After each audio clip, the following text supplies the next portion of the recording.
This is Valerie L. Willis, candidate for United States Senate, Congress, for Michigan 2020, running against Gary Peters this fall in November 2020. Today I'm giving a Michigan update from my campaign, and I am going to be going over topics.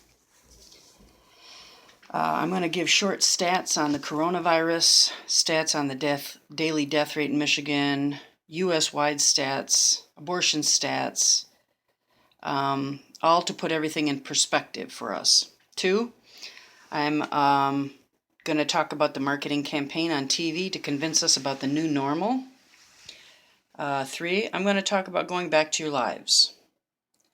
4, I'm going to read Governor Whitmer's directive and order about the shelter-in law or executive order, if you want to call it, that we are under right now. I am going to discuss some patriotic friends of mine. I'm going to discuss the Michigan militias. And I'm going to discuss some other things, some very excellent news articles. One was done by Pence. And but what I want to do right now is, you see Vote Willis 2020 on the wall, and I'd like to show you the peace flag. This is the peace flag. That's what we flew way back in the beginning under constitutional law when we were still free. So to begin with today, and today is April 10th, 2020, I'd also like to give you contact information on my candidacy, because I am looking for 100 people in every county in Michigan to help my campaign. Things have changed, obviously, due to the coronavirus restrictions and the governor's restrictions, and so now I need even more people to help me in each campaign in your county. You stay in your county, help me in your county while you're at home on the internet and on the phone. That's all you have to do right now. So please contact me at WILLISFORCONGRESS.com. Again, WILLISFORCONGRESS.com. Email WILLISFORCongress@gmail.com. WILLISFORCongress@gmail.com. And then from my website, and if you send me an email, I will call you. So just please include your phone number. And if you're a constitutional conservative and you believe in unalienable rights, then please join my campaign, because your help is really needed now. So let's get going on these corona statistics. And I was a little confused by all this, because so many people are not responding to the normal flu rates. So I decided, because I'm a logical person with common sense, I decided to look up all these things. Now, I've been trained to do statistical and data analysis. I have 4 college degrees and a master's degree in education administration, and one of the biggest things we focus on is stats. So if they're going to use stats to scare people, I would like to use stats to educate and calm people down, just as a reality check to what we're supposedly seeing on TV and on the radio and everywhere, and because we're locked in our houses. So nationally, and this is from the cdc.gov website, you can go there yourself.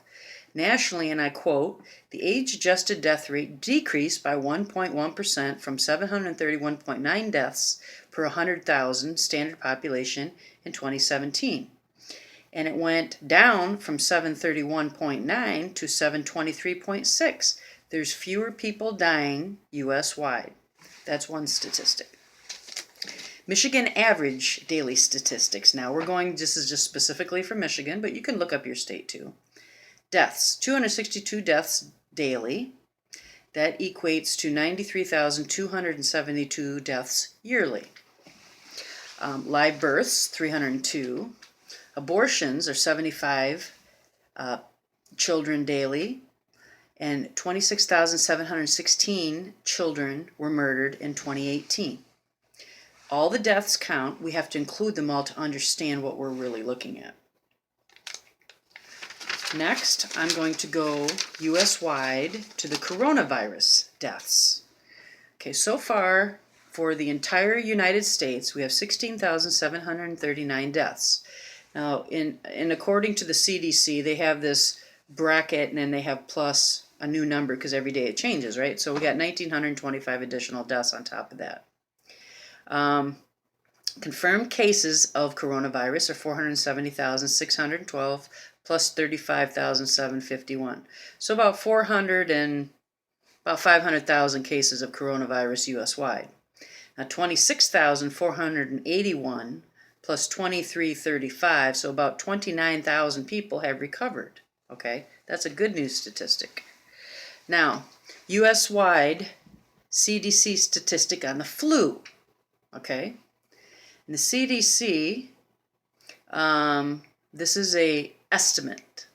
I don't know why they're estimating flu when they know exactly how many people die from flu, but it's between 29,000 and 59,000 have died due to influenza, the flu. Now, Michigan coronavirus cases. Michigan cases are 21,504 plus 1158 today. So that's about 22,000 cases of Michigan coronavirus. Deaths, 1,076. Percentage, 0.05%. Let me say all that again. Michigan coronavirus. Michigan cases are approximately 23,000 cases. Deaths, 1,076.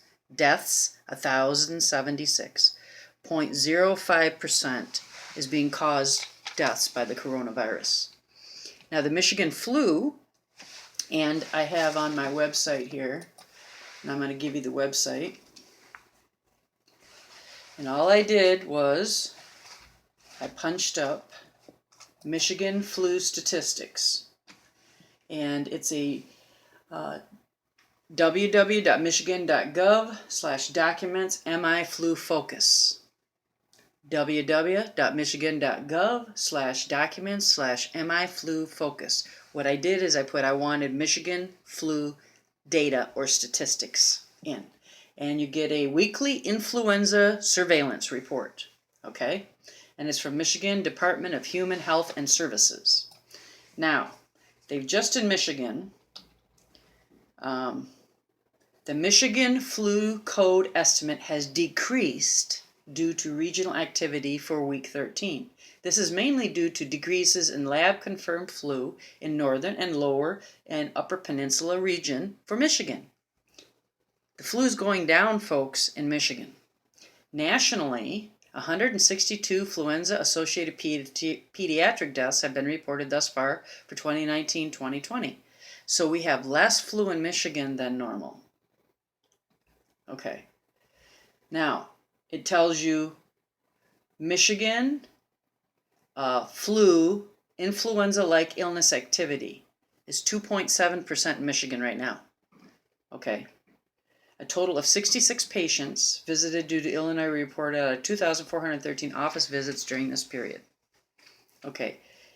This is slightly above the national baseline of 2.4%. So, what is my take on this? I'm going to get to that point in just a minute. Next, I'm going to read an article by Claire Gillespie, updated March 26, 2020, and the title of this article is, "This is how many people die from the flu each year according to the CDC." Now, in this article, there's going to be a couple things I'm going to point out, and I'll say them twice because they're important, and then I'll summarize at the end. The official toll of the 2019-2020 influenza season won't be known for months. That's what they say. Not that you ought to take influenza lightly. Flu season in the U.S., which runs from October through May, claims tens of thousands of lives every year. This season, CDC estimates that as of mid-March, between 29,000 and 59,000 have died due to influenza illnesses. The current flu season has been difficult, but it has not reached epidemic threshold, infectious disease expert Amish A. Adelja, MD, senior scholar at the Johns Hopkins Center for Health Security in Baltimore, told the Health magazine. When a second strand begins to dominate the flu season, this can cause the season to last longer, he explained. When a second strain begins to dominate the flu season, This can cause the season to last longer, he explained. Important point. In the U.S., nearly 80,000 cases have been confirmed of COVID-19, and more than 1,100 people have died. Okay, now I realize we're not done yet with the deaths in Michigan, and God bless all the people suffering a loss of a loved one right now. It's terrible. But we have to use common sense and reason when we're looking at these statistics and looking at what's actually going on. Now, how things have changed. During a March 11th hearing of the House Oversight and Reform Committee on Coronavirus Preparedness, Anthony Fauci, MD, director of the National Institute of Allergy and Infectious Disease, put it plainly. Now, this is President Trump's right-hand man. The seasonal, quote, and I quote, the seasonal flu that we are dealing with every year has a mortality of 0.01%, he told the congressional panel. Then he goes on to say, coronavirus is 10 times more lethal than the seasonal flu. Now, this is from President Trump's expert on this. Then Dr. Fauci goes on to say in this article, he says that the U.S. needs to be prepared for the inevitability of a second cycle beginning in the fall of 2020. Dr. Fauci again was quoted as saying, he said that the U.S. needs to be prepared for the inevitability of a second cycle beginning in the fall of 2020. Now, I'm